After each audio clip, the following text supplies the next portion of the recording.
काली काली महाकाली कालिके परमेश्वरी सर्वनंदाकरी देवी नारायणी नमस्तुते। राधे राधे जय निताई। আমার গোপাল সোনাদের পরিবারের সকলকে সুস্বাগতম। সকল সাধুগুরু আর শ্রী বৈষ্ণবদের চরণে ধন্যবাদ প্রণাম করে আমি আমার ব্লগটা শুরু করছি।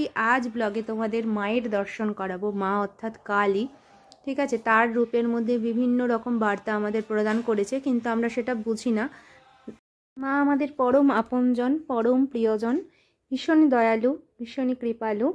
তার দয়া যদি হয় তাহলে আমরা খুব সহজেই আমরা ভগবান শ্রীকৃষ্ণ এবং রাধারানীকে পেতে পারবো।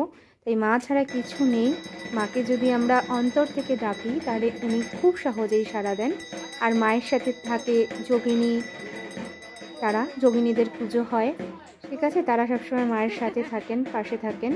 আর মা কিন্তু পরম বৈষ্ণবী, কারণ মা আর বাবা অর্থাৎ শিবশম্ভু তাঁরা কিন্তু প্রসাদ পায়, ভগবানকে নিবেদিত প্রসাদ তারা পায়। এবং রাধা মাধবের কৃপা হলেই, যখন কৃপা পাওয়া যায় তখন আমাদের শিবশম্ভু অর্থাৎ পরম বৈষ্ণব তার কৃপা হয়।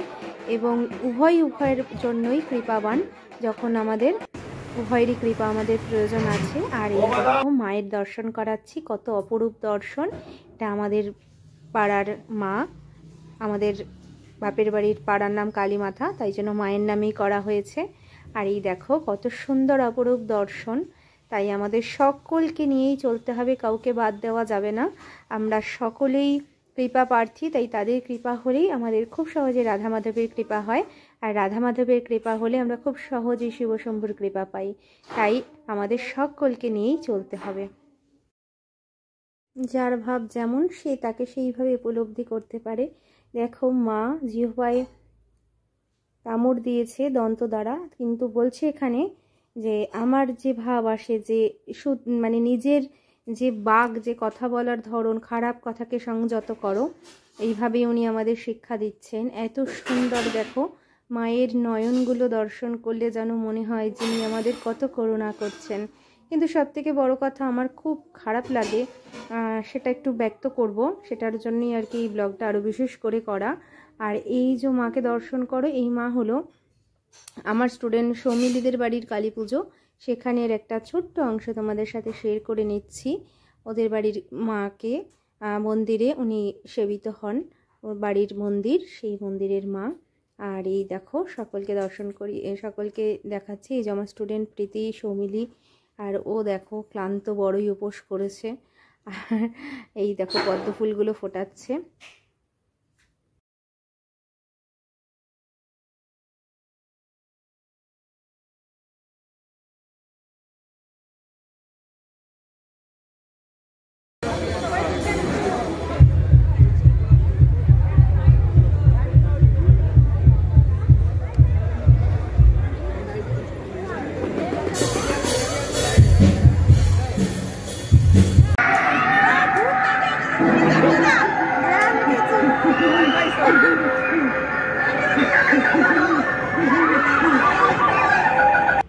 অনেক আগে শুনেছি মাকে সকলে ভয় পেত, এই মায়ের পুজো খুব কম হতো, খুব ভয় পেত যে একটু যদি খুঁত হয়ে যায় তাহলেই কিন্তু অসুবিধা আছে, মায়ের প্রকোপ পড়বে। কিন্তু আমার মনে হয় মা ভীষণই দয়াময়, তাকে অন্তর থেকে ডাকলে, মন থেকে ভালোবাসলে তিনি কখনোই ভক্তের উপর রুষ্ট হয় না। ভালোবাসাটাই সব থেকে আসল। দিনে দিনে সেই ভাবটাই হারিয়ে যাচ্ছে, লুপ্ত হয়ে যাচ্ছে।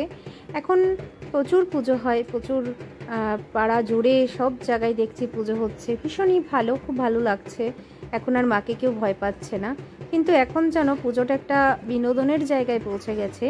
যখন মায়ের বিসর্জন হয় আর কি এই মূর্তি, তখন ভীষণ মানুষ ডিজে চালিয়ে নাচানাচি করে, নাচ গান করে, যেন কি আনন্দ, কি আনন্দ। কিন্তু আমি এই কথাটা বলার জন্যই আর কি ভিডিওটা আরও বেশি করে করেছি, যে এই সময়টা যখন আমি মাকে নিজের মা রূপে আরাধনা করছি, তাকে পুজো করছি, যখন মাকে আমরা বিসর্জন দিয়ে দিচ্ছি, তখন অন্তরটার ভিতরে না কেমন যেন একটা করে ওঠে।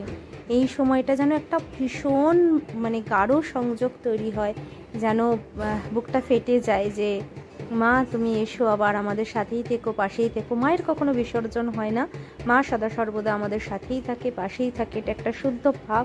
তাই এইভাবে আমার মনে হয় এইভাবে নাচা গানা এনজয়, এগুলো একটু সংযত করে করাই ভালো। কারণ আমাদের পরবর্তী প্রজন্মকে আমরা কি দেব, কি শিক্ষা দেব, তাই জন্য আমাদের খুব সংযত হয়ে কাজ করতে হবে। ধুনুচি নাচুন, যদি নাচতে হয় মায়ের গান চালিয়ে নাচুন, একটা ভক্তি, একটা শ্রদ্ধা, খুব সুন্দরভাবে কাজ করে। এরকম ডিজে চালিয়ে একটা উদ্ভট নাচ পরিবেশন করছেন, কেমন যেন একটা ফিল হয় যে কীরকম আমরা কোন সমাজে বাস করছি। একটা সুস্থ সমাজ আমাদের প্রয়োজন, আমাদের পরবর্তী প্রজন্মের জন্য, আমাদের জন্য। আমরা সনাতনী, যার কোনো আদি অনন্ত কিছু আমরা জানি না, যে ভগবান সদা সর্বদাই রয়েছেন আমাদের সাথে পাশে, যে আমাদের সনাতনী আমরা, যে হলো স্বয়ংভূ, যে কে সৃষ্টিকর্তা, কে কী করছে আমরা জানছি না, কিন্তু পরমেশ্বর ভগবান শ্রীকৃষ্ণই আমাদের আদি এবং অনন্ত। তাই জন্যই আমাদের সেইভাবে চলতে হবে, সংযত হতে হবে এবং আমাদের অন্য কাউকেও সংযত করার শিক্ষা দিতে হবে। তারপরে বাকিটা রয়েছে তাদের উপর কে কী করবে, কিন্তু আমার এটা বলাটা ভীষণই দরকার মনে হলো, তাই জন্য আমি জানালাম। সকলে ভালো থেকো, সকলের উপর মায়ের কৃপা, প্রভুর কৃপা, রাধারানীর কৃপা বর্ষিত হোক। মা সকলকে ভালো রাখুক, উনি দয়াময়, তাই উনি সবসময় আমাদেরকে ক্ষমা করে দেন, কিন্তু আমাদের তো সংযত হতে হবে। তাই জন্য এই কথাগুলো বলা। উনি বছর বছর আসেন, আমাদের পুজো নেন, সবসময় আমাদের সাথে থাকেন, পাশে থাকেন, তবুও ভাবটা তো শুদ্ধ রাখতে হবে বিসর্জনের সময়। রাধে রাধে, জয় নিতাই, জয় জয় রাধে শ্যাম, বল শ্রী বৃন্দাবন ধাম, জয় মা।